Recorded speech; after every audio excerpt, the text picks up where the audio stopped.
Bonjour et bienvenue dans le podcast Ma vie de sorcière qui rend accessible la spiritualité, l'énergétique, le développement personnel et bien sûr la sorcellerie.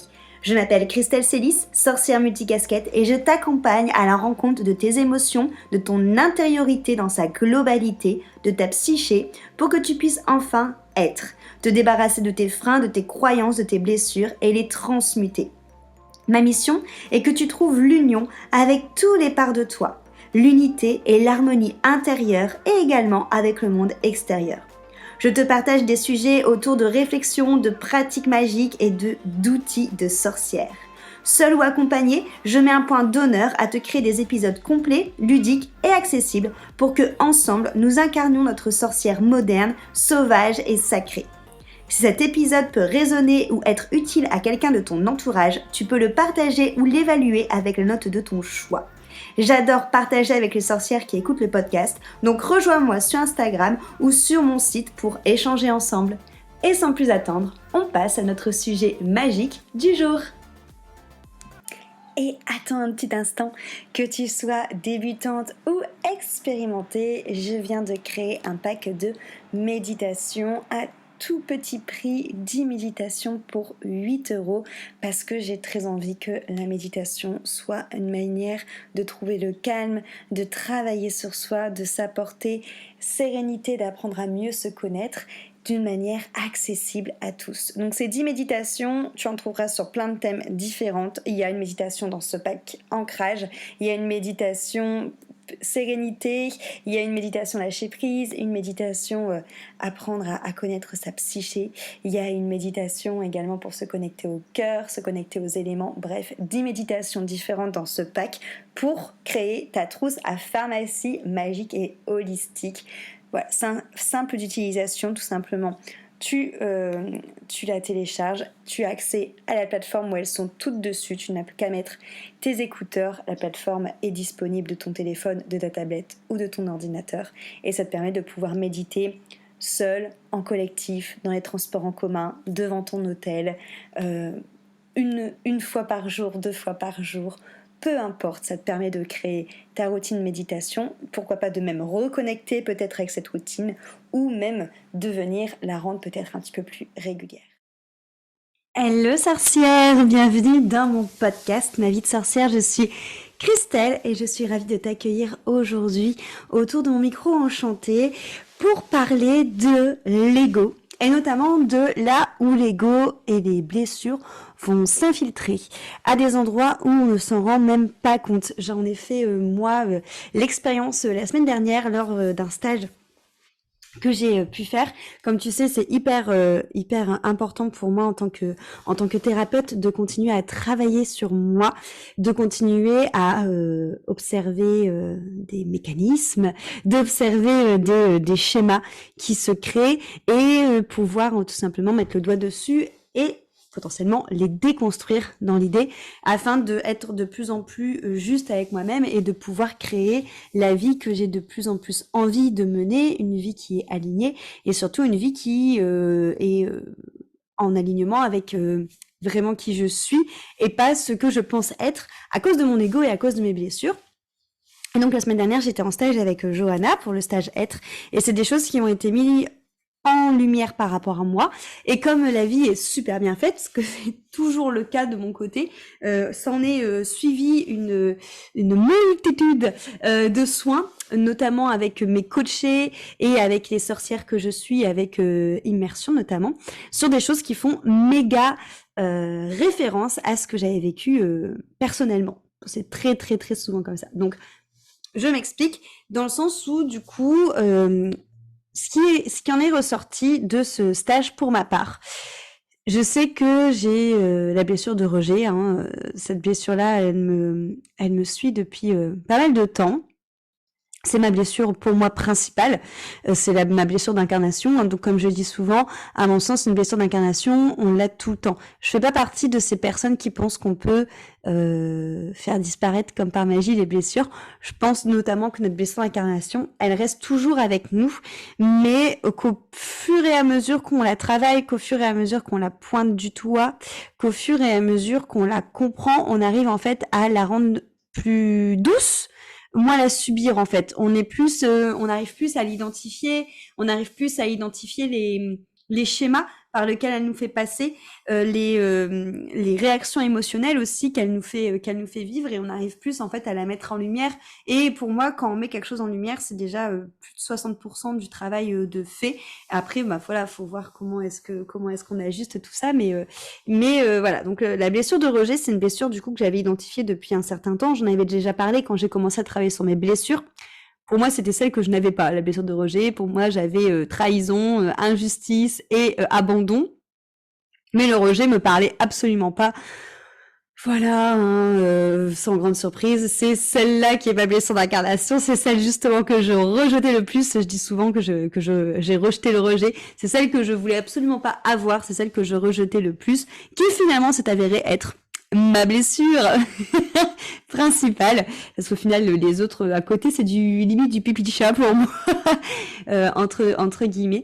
Et donc j'ai commencé en effet à me rendre compte de ça, c'est que j'avais vraiment cette impression de ne jamais être choisie.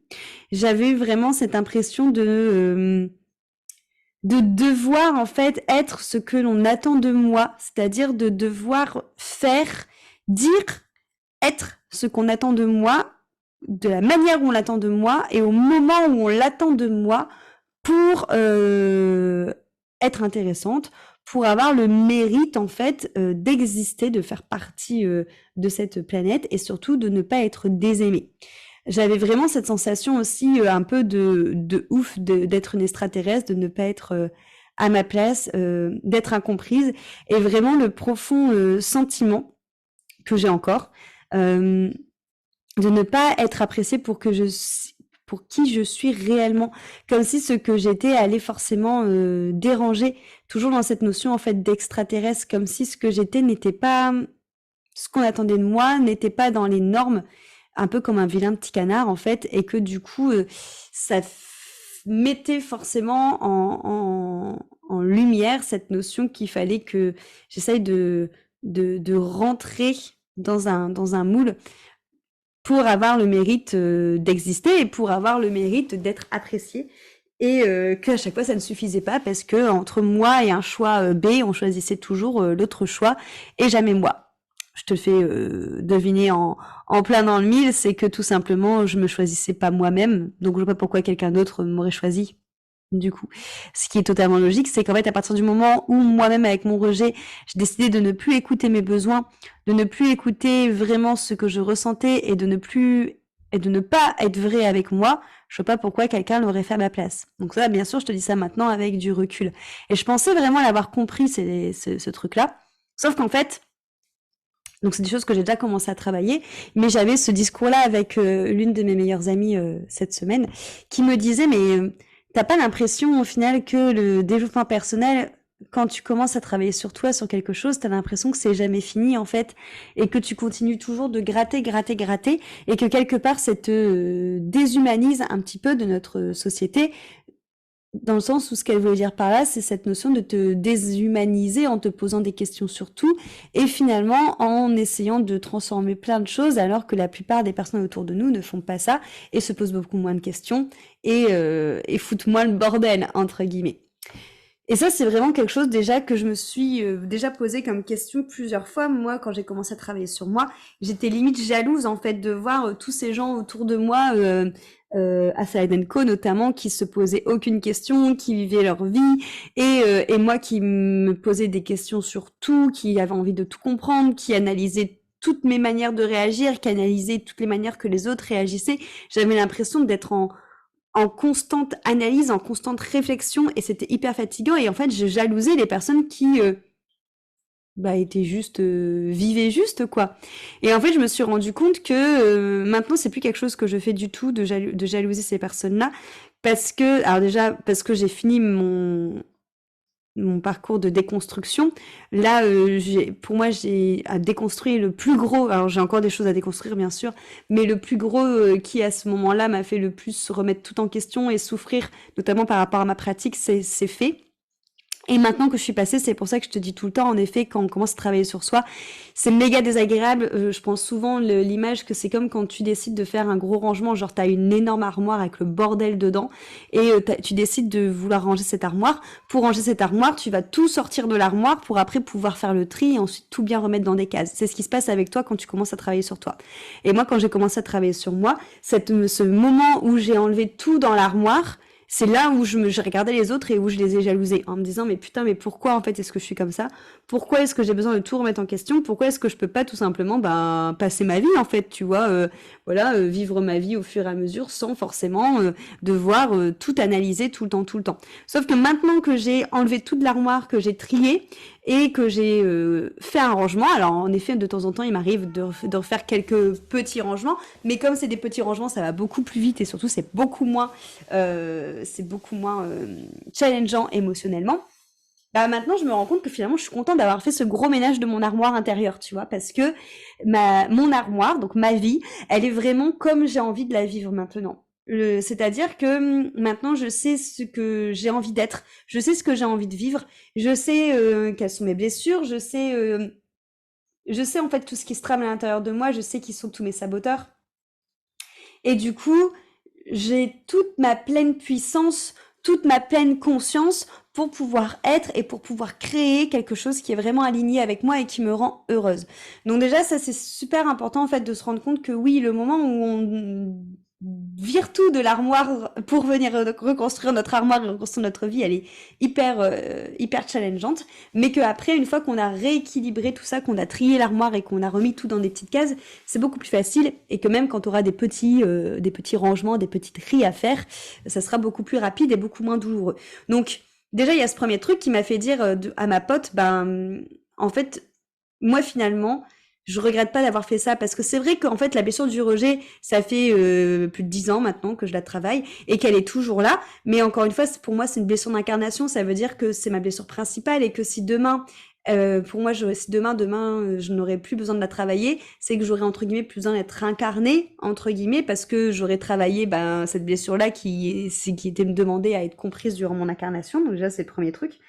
Et c'est surtout que même si à chaque fois elle est toujours là et que je dois revenir dessus, je vois bien que je reviens sur elle, mais pas de la même profondeur, pas de la même intensité. Et que du coup, même si on a l'impression que c'est un travail d'une vie hyper haletant et que ça s'arrête jamais, c'est vrai, mais je suis pas non plus spécialement d'accord avec ça parce que pour moi, c'est plein de petites étapes. Je vois bien là que ma blessure du rejet, maintenant comment je la travaille actuellement, c'est plus du tout la même manière que ce que je la travaillais avant. Qu'il y a plein de choses qui ont été transformées, qu'il y a plein de choses qui ont été comprises et que c'est beaucoup moins douloureux. Et qu'en fait, je travaille au fur et à mesure sur d'autres niveaux, c'est d'autres niveaux de compréhension envers soi-même et envers les autres. Et aussi, une chose que je me dis maintenant, que je me disais pas forcément avant, c'est que je préfère carrément avoir cette vie-là où en effet, je me pose peut-être plus de questions que entre guillemets beaucoup de personnes, que je remets beaucoup de choses en place, que je déconstruis beaucoup de choses pour reconstruire beaucoup de choses après, pour transformer beaucoup de choses. Mais je préfère faire ça et avoir une vie qui est totalement alignée et de créer ma vie et d'être bien dans ma vie parce qu'elle me ressemble, que d'avoir plutôt une vie que je subis et où je suis sur les rails et où quelque part je maîtrise rien. Après, c'est vraiment très personnel, mais c'est ce que je me dis. Et pour moi, c'est vraiment un super beau chemin de travailler sur soi. Et par rapport à cette blessure du rejet, du coup, et ce que je me suis rendu compte, c'est qu'en fait, cette blessure de rejet, en effet, elle est toujours là, bien présente. Et c'est surtout qu'elle est vachement infiltrée, finalement. Donc, infiltrée dans tous les domaines de ma vie. J'ai fait un live Instagram là-dessus la semaine dernière, pour celles peut-être qui l'ont vu, jeudi dernier, où en fait, je me suis rendu compte notamment que, en fait, moi, j'ai la croyance que il faut déjà faire beaucoup pour mériter quelque chose, ça c'est au niveau du travail, et que notamment pour moi, la manière de partager du moins beaucoup de choses, de créer beaucoup de contenu, c'était une manière pour moi de me rassurer sur le fait d'être tout le temps présente et de ne pas être oubliée et de ne pas être désaimée. Parce que étant majoritairement sur les réseaux sociaux, c'est un peu le dit, hein, c'est quelque chose qu'on accepte totalement quand on est thérapeute et qu'on se fait connaître via les réseaux, via les podcasts, via YouTube, via toutes ces plateformes-là, c'est qu'il y a une sorte de surconsommation qui fait qu'on peut être vite noyé dans la masse et que c'est un peu le jeu en fait que tout le monde est habitué à avoir du contenu gratuit, de qualité, hyper facilement, que tout le monde trouve ça normal maintenant, que c'est plus du tout mis, comment je veux dire, que c'est plus du tout mis en avant sur le travail que fournissent les créateurs de contenu et sur l'investissement donné. Mais du coup, ça crée un stress de se dire putain, mais si je fais plus rien, je vais être noyée dans la masse, je vais être remplacée, je vais être oubliée et je vais être désaimée. Et du coup, moi, ça me mettait une énorme pression sur mon dos à prendre beaucoup de choses et à oublier mon temps perso, à m'oublier moi, à m'oublier encore une fois de me respecter et de respecter mes limites. Sauf que quand on gratte à ce niveau-là, quand on va chercher plus loin à ce niveau-là, en fait, on se rend compte que ce qui m'empêchait finalement de dire stop et de prendre de temps pour moi et de pas me forcer à faire un contenu parce que j'étais pas inspirée ou je ne sais quoi, c'est tout simplement la peur d'être rejetée de nouveau. C'est de me dire que en fait, j'ai pas de valeur personnelle et que si du coup, je me bouge pas le cul pour créer des contenus gratuits, les gens n'auront plus d'intérêt à me suivre et ils vont m'oublier. Parce que moi-même, en tant que personne, je suis pas assez intéressante pour être choisie. On en revient toujours à la même croyance, mais qui est reliée à ma blessure de rejet. Concrètement, c'est exactement ça. Donc du coup, voilà, donc grosse remise en question parce qu'en effet, il y a mon chat qui est en train de péter un câble. J'espère que vous l'entendez pas trop, parce que là, Arja est en train de courir dans tous les sens. Mais du coup, c'est vraiment cette notion que ma peur de rejet, c'était aussi vachement infiltrée finalement dans ma relation avec vous, dans ma relation au niveau du travail et dans ma gestion finalement de mon temps perso, de mon temps pro et dans mon bien-être mental aussi, dans ma fatigue mentale par rapport à tout ça, parce que vraiment une énorme peur en fait d'être oubliée, de ne plus être aimée, donc d'être rejetée par les personnes. Et là, du coup, je me suis posé la question de la place de l'ego là-dedans, parce que mon ego, tu vois, il est super content quand justement on me dit oh mais Christelle, t'arrêtes pas, t'es action-réaction, tu fais beaucoup de contenu, merci pour tout ce que tu proposes et tout ça, tout ça. Mon ego est hyper content de tout ça parce qu'en effet, et il a raison, encore une fois, tu sais que je fais partie de ces thérapeutes qui, moi je prône l'existence de l'ego. Je pense que c'est super important d'avoir un ego, qu'il faut surtout pas chercher à l'enlever ou à le faire fuir ou le cacher, parce que l'ego, c'est celui qui te permet de te respecter, c'est celui qui tape du poing sur la table quand une personne en face de toi ne te respecte pas. Donc c'est hyper important d'avoir un ego. Mais là où moi je me pose la question, c'est que mon ego, finalement, il a... Comment je vais dire ça? Pour ne pas me permettre de voir cette peur de j'ai peur d'être oubliée si je fais pas de contenu, ou j'ai peur de ne plus être aimée, ou de pas avoir de valeur si je fais pas de contenu. Mon ego, quelque part, s'est dit ah ouais, bah du coup c'est cool de faire du contenu, vas-y, puis regarde, c'est bien ce que tu fais, franchement t'es quelqu'un d'hyper travailleuse, c'est cool, et limite il était en mode ouais, moi je suis hyper travailleuse, tu vois, ouais, je fais plein de choses, je gère et tout, je suis hyper organisée, c'est trop bien. Et finalement, il a pris un côté hyper ouais, comme si je me suis identifiée à ce côté-là de moi. Alors je dis pas que c'est pas un côté-là de moi, je dis juste que c'est une facette finalement de moi que mon ego a mis comme masque pour dissimuler la peur qu'il y avait derrière, que si je faisais plus rien, j'allais être désaimée. Tu vois ce que je veux dire? Et pourquoi je veux en venir à ça? C'est que ce matin, j'ai fait un soin à une personne et ça exactement le même style de choses qui se passent. Alors, pas sur le plan du travail, mais là, c'était plus sur le plan sentimental, où cette personne avait comme peur, enfin, cette croyance de je n'ai pas de valeur.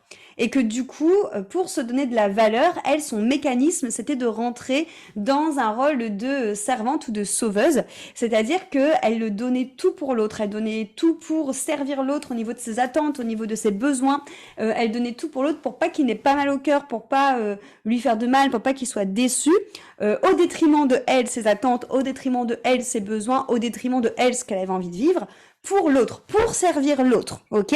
Et justement, il y avait son ego qui lui était là en mode mais c'est super bien parce que je suis quelqu'un du coup qui est hyper altruiste, j'aime bien mes qualités c'est d'être à l'écoute, mes qualités c'est d'être quelqu'un qui sait soutenir les gens, qui sait être très avenante et qui sait vraiment faire la médiatrice entre les conflits ou les choses comme ça. Donc l'ego était méga fier de ça, alors qu'en fait, en effet, c'est vachement un ego trip entre guillemets, tu vois, de ça, parce que c'est ce que je lui disais. Je lui dis en fait, ça veut dire que ton ego, si je rétrécis vraiment l'affaire, il se dit ouais, bah moi, en servant les autres, c'est grâce à moi que les autres sont heureux, parce que je les sers. Mais si j'arrête de les servir, attention, tout leur monde va s'écrouler, ils vont être hyper déçus. Tu vois, quand tu dis ça comme ça, c'est hyper ego trip. entre guillemets, tu vois ce que je veux dire? Mais en fait, c'est hyper vicieux parce que l'ego, il a fait prendre en fait toute sa personnalité là-dessus parce que pour elle, c'est comme ça qu'elle se définissait, comme quelqu'un d'hyper altruiste, hyper à la en train de servir les besoins des autres, parce que en fait pour elle, si elle arrête de faire ça, ça la confronte directement finalement à sa croyance de je n'ai pas de valeur. Alors qu'en fait, justement, et c'est là où je te dis que l'ego, c'est un filtre partout avec tes blessures, c'est que moi, ce que je lui ai proposé comme exercice, c'est d'arrêter de faire ça, en fait, d'arrêter de faire ça et de voir ce qui lui coûtait d'arrêter de faire ça, de voir ce que ça lui rapportait d'arrêter de faire ça, et de voir si on enlève, si on lui dit, à partir de demain, imaginons, tu ne peux plus aider les gens, tu ne peux plus être une oreille qui les écoute, tu ne peux plus être un soutien pour eux, qui es-tu? Et là, tu vois, je sentais quand j'ai dit ça dans le soin qu'il y avait une sorte d'angoisse qui montait en mode mais je sais pas qui je suis parce qu'en fait, je m'aime pas et je ne sais pas quelle est ma propre valeur. Donc finalement, ça cache un énorme bien-être, un énorme mal-être, pardon, et une énorme croyance autour de son non-amour d'elle, en fait, derrière tout ça. Et c'est ça pour ça que j'ai envie de te faire ce vocal, ce podcast, parce que c'est exactement par rapport à ce que moi j'ai ressenti au niveau du travail, c'est que en fait notre ego il nous fait rentrer dans des rôles pour calmer nos blessures et du coup on va s'identifier très profondément dans ce rôle parce qu'on le joue depuis X ou X ou X années. Alors qu'en fait, alors je dis pas que ça veut pas dire qu'on n'est pas ça, tu vois, ça veut pas dire que cette fille-là n'est pas altruiste, ça veut pas dire que moi je suis pas quelqu'un en effet qui est très carré au niveau du travail et qui aime bien travailler beaucoup parce que enfin aime bien. C'est un grand mot, mais ça, quand ça me passionne comme je fais là, comme mon travail à moi, ça me dérange pas, j'aime beaucoup parce que je mets tout mon cœur dedans. Mais est-ce que c'est vraiment ce que l'on est ou est-ce que c'est ce qu'on se rentre à force et à mesure dans ce rôle-là pour en fait finalement nous rassurer par rapport à une peur. Donc dans mon cas, me rassurer par la peur de si je fais plus, je vais être oubliée.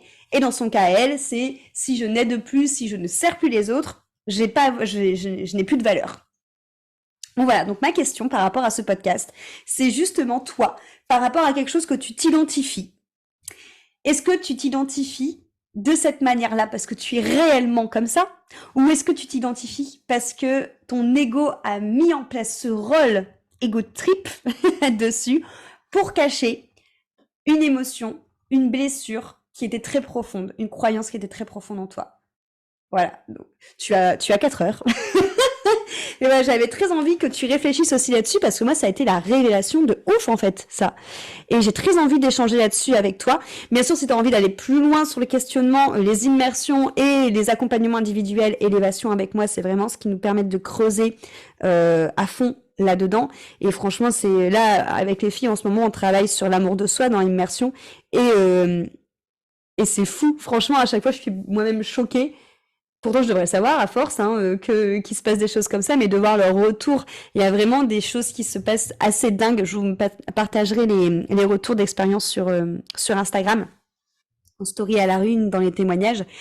Mais j'ai très envie, en tout cas, que toi, tu réfléchisses à cette question-là, que tu soit me partages ce qui en ressort pour toi sur Insta directement, ou par mail, ou en commentaire, du coup, de ce podcast ou de cette vidéo YouTube, suivant si tu m'écoutes ou si tu me vois.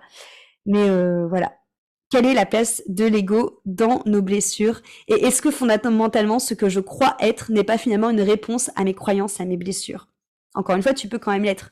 Mais est-ce que je n'ai pas grossi ce trait de ouf et me caractériser, me définir par ce trait-là parce que finalement, il y a une peur derrière, une blessure. Je te laisse là-dessus. J'espère que ce podcast t'a plu. Aussi, n'hésitez pas à me dire quelles personnes vous aimeriez que j'invite dans ce podcast, des personnes que vous aimeriez voir en invité. Voilà, ça pourrait carrément m'inspirer de voir un peu quel type d'échange vous aurez envie que j'ai avec des invités. J'espère que tu auras en tout cas apprécié cet épisode. J'ai très hâte de te retrouver pour un prochain. Merci pour ton écoute et à très très vite.